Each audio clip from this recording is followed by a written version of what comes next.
Hi viewers, உங்களோட phone வந்து hang ஆகிட்டே இருக்குன்னா அதுக்கு நான் சொல்கிற இந்த 5 டிப்ஸை பண்ணுங்க. இந்த 5 செட்டிங்ஸை மட்டும் உங்கள் ஃபோனில் மாற்றிட்டீங்கன்னா உங்கள் ஃபோன் ஹேங் ஆகுறதுலேருந்து முழுசாக நீங்கிடும். இதுக்கு முக்கியமான காரணம்னு பார்த்தீங்கன்னா பேக்ரவுண்டில் ஆப்ஸ் வந்து ஓடிக்கிட்டே இருக்கிறதுனாலையும் நிறைய டேட்டா வேஸ்ட்டு நம்மளுக்கே தெரியாமல் இழுக்கிறதுனாலையும் தான் நம்மளுக்கு இந்த ஃபோன் வந்து ஹேங் ஆகிறதும் நம்மளோட நெட்டு வந்து சீக்கிரமாக இழுத்துரும்.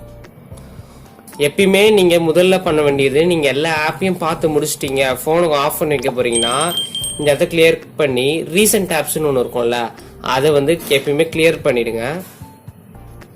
அப்படி கிளியர் பண்றது மூலமா உங்களுக்கு கொஞ்சம் சில ஃப்ரீ ஸ்பேஸ் கிடைக்கும். அது மூலமா உங்க போன் கொஞ்சம் வந்து ஃபாஸ்டா ஒர்க் ஆகும். இது மாதிரி இன்னும் நிறைய இருக்கு. இன்னும் ஒரு 4 டிப்ஸ் சொல்றேன், அப்படியே பண்ணிக்கோங்க. அதுக்கு முன்னாடி நம்ம NSN டீச்சிங் சேனல் சப்ஸ்கிரைப் பண்ணிக்கோங்க. நாங்க போடுற எல்லா வீடியோஸும் உங்களுக்கு வந்துகிட்டே இருக்கும். அடுத்து ஃபோன் ஸ்க்ரீனை ஓப்பன் பண்ணிக்கிட்டு அப்படியே செட்டிங்ஸ்குள்ளே போங்க. செட்டிங்ஸ் உள்ள போயிட்டா உங்களுக்கு இது மாதிரி காமிக்கும். இதில் வந்து டிவைஸ் மெயின்டெனன்ஸ்னு ஒன்று இருக்குல்ல, அதை கிளிக் பண்ணிக்கோங்க. அதில் செக்கிங் டிவைஸ்ன்னு காமிக்கும். கொஞ்ச நேரம் அது ப்ராசஸ் ஆகட்டும். அதாவது சில ஃபோனில் க்ளீன் மாஸ்டர்னு ஏற்றி வச்சுருப்பாங்க, அதுக்கு பதில் இது வந்து ஃபோன்லேயே அவங்க கொடுத்து வச்சுருப்பாங்க. அதை நீங்கள் கிளிக் பண்ணிக்கணும்.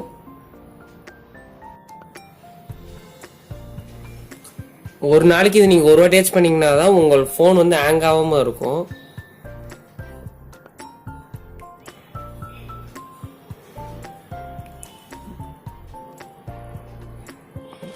இப்போ பக்கத்துலேயே மெமரி இருக்கும், க்ளீன்.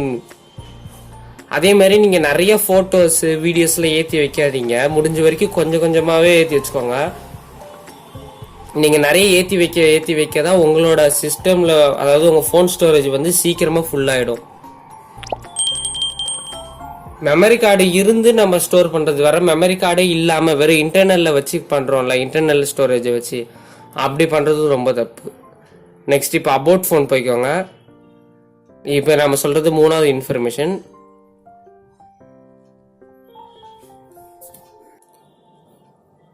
இந்த அபவுட் ஃபோன் செக்ஷனுக்குள்ளே வந்துட்டீங்கன்னா கீழே சாஃப்ட்வேர் இன்ஃபர்மேஷன் அப்படின்னு இருக்கும், தெரியுதா? இந்த சாஃப்ட்வேர் இன்ஃபர்மேஷனை வந்து கிளிக் பண்ணிக்கோங்க. அதில் வந்து பார்த்தீங்கன்னா பில்டு நம்பர் அப்படின்னு சொல்லி இருக்கும். இந்த ஒருக்கா இது ஒரு 8 முறை கிளிக் பண்ணிக்கிட்டே இருங்க. பண்ணிங்கன்னா டெவலப்பர் மோடு அப்படின்றது ஒன்று ஆன் ஆகிடும். அப்புறம் அப்படியே பேக் எடுத்துக்கோங்க.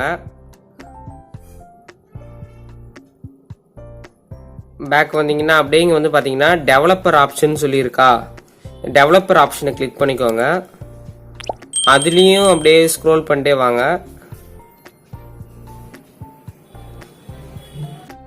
அப்படியே ஸ்க்ரோல் பண்ணிட்டு வந்தீங்கன்னா லிமிட் பேக்ரவுண்ட் ப்ராசஸ்ன்னு இருக்கும், அதை பாருங்க. அதை பார்த்துட்டு லிமிட் பேக்ரவுண்ட் ப்ராசஸில் வந்து ஸ்டாண்டர்ட் லிமிட் இருக்கணும், இன்னும் நோ பேக்ரவுண்ட் ப்ராசஸ்ன்னு இருக்கணும். இது ரெண்டுத்தில் எது கொடுத்தாலும் ஓகே. நோ பேக்ரவுண்ட் கொடுத்தா இன்னும் சூப்பர். இப்போ வந்து நோ பேக்ரவுண்ட் வந்து செலக்ட் ஆயிடுச்சு. இதில் வந்து அப்படியே கொஞ்சம் மேலே ஸ்க்ரோல் பண்ணிங்கன்னா டிரான்ஸ்லேஷன் அண்ட் அனிமேஷன் ஸ்கேல்னு இருக்கும், இந்த ஒருக்கா இதை கிளிக் பண்ணிக்கோங்க. இதில் வந்து அனிமேஷன் வந்து 1xல இருக்குது, நீங்கள் இது வந்து ஆஃப் பண்ணிடணும். இப்போ அனிமேஷன் இஸ் ஆஃப் ஆன பிறகு தான் இதெல்லாம் பண்ணுறது மூலமாக உங்கள் ஃபோன் வந்து ஆங்கிலேருந்து தப்பிக்கும். இப்போதைக்கு நான் வந்து உங்களுக்கு 4 டெக்னிக் சொல்லிட்டேன், இன்னும் ஒரே கடைசி டெக்னிக்கு. உங்கள் ஃபோனு நெட்டு ஆன் பண்ணோடனே நெட்டு அதிகமாக எடுக்கிறதுக்கும் நிறைய ஸ்டோரேஜ் ஸ்பேஸ் கம்மியாகிறதுக்கும் இதுதான் காரணம். அதாவது ப்ளே ஸ்டோருக்கு போய்க்கோங்க. ப்ளே ஸ்டோரில் போயிட்டு உங்கள் ஐக்கானுக்கு கீழே இப்படி கிளிக் பண்ணுங்கள். அதில் செட்டிங்ஸ்னு வரும், அதை கிளிக் பண்ணிக்கோங்க. அதில் நெட்வொர்க் ப்ரிஃபரன்ஸ் அப்படின்னு இருக்கும், அதை கிளிக் பண்ணிக்கிட்டு இதில் ஆட்டோ அப்டேட் ஆப்ஸ் இருக்குல்ல, இதை வந்து do not auto update apps அப்படி கிளிக் பண்ணிக்கோங்க. இப்போ நீங்கள் ஆஃப் பண்ணுறது மூலமாக, இது ஏதாவது ஆஃப் பண்ணுறதுன்னு அர்த்தம், இது ஆஃப் பண்ணுறது மூலமாக உங்களோட நெட்டும் அதிகமாக இழுக்காது. அது மட்டும் இல்லாமல் தானாகவே அப்டேட் ஆகாது. உங்களோட ஸ்டோரேஜ் வந்து உங்களுக்கு கேட்டுட்டு தான் அப்டேட்டே ஆகும், ஸ்பேஸும் கம்மியாகும். இது மூலமாக ஆங்கிள் கொஞ்சம் ஸ்லோ டவுன்லேருந்து நீங்கள் தப்பிக்கலாம். ஓகே, இப்போ மறுபடியும் நான் க்ளோஸ் ஆல் கொடுத்துக்கிறேன். ஓகே வியூவர்ஸ், நம்ம இந்த வீடியோவில் வந்து எப்படி ஃபோன் ஹேங் ஆகுறதுல ஸ்லோவாக இருக்குன்னு தப்பிச்சோம். இந்த மாதிரி நிறைய வீடியோஸ் வேறு ஏதாவது வேணும்னா மறக்காம கமெண்ட்டில் கேளுங்க. இந்த வீடியோ பற்றி லைக் பண்ணுங்கள், ஷேர் பண்ணுங்கள். மறக்காமல் NSN டீச்சிங் சேனல் சப்ஸ்கிரைப் பண்ணுங்கள். இன்னும் சூப்பரான வீடியோ பார்க்கலாம். Tata, bye by.